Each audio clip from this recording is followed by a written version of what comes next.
அரசியல் கட்சிகளோட பொதுக்கூட்டம், பேரணி, மாநாடு, இல்லை அந்த கட்சியோட தலைவர்கள் வந்தாலோ, இல்லை அந்த கட்சியோட முதலமைச்சர் வந்தாலோ, இல்லை மற்ற தலைவர் வந்தாலோ, சாலை ஓரங்களில் 2 பக்கமும் பெண்கள் கொடியை பிடிச்சி நின்றுக்கிட்டு தலைவர் வாழ்க தலைவர் வாழ்க அப்படின்னு கத்திக்கிட்டு நின்றுட்டு இருந்திருப்பாங்க. நீங்கள் பார்த்துருப்பீங்க.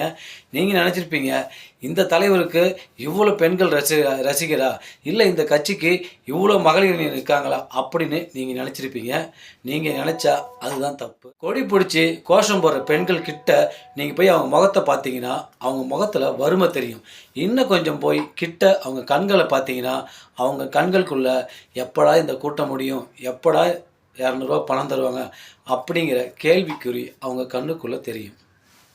அதுவும் இப்படி கொடி பிடிச்சிட்டு கோஷம் போகிற பெண்களில் 3/4 பேர் கிராமத்து பெண்களாக தான் இருப்பாங்க. ஏன்னா இன்றைக்கி கிராமத்தில் நிறைய ஆண்கள் வேலைக்கே போகிறது கிடையாது.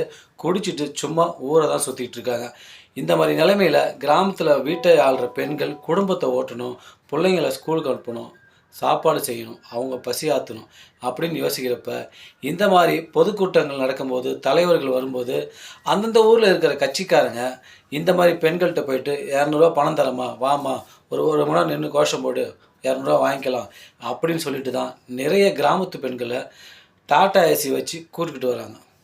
அப்படி கூப்பிட்டுட்டு வர பெண்களுக்கு கட்சி நிர்வாகிகள் முழுசாக பணம் கொடுக்குறாங்கன்னு கேட்டிங்கன்னா அதுவும் கேள்விக்குறி தான். ஒரு 1000 பெண்ணை கூட்டிகிட்டு 1000 பெண்களை கூட்டிகிட்டு வந்தாங்கன்னா அதில் 3/4 பெண்களுக்கு தான் பணம் கொடுப்பாங்க. மீதி பணத்தை அவங்க அமுக்கிடுவாங்க. இதுலேயும் ஊழல் தான்.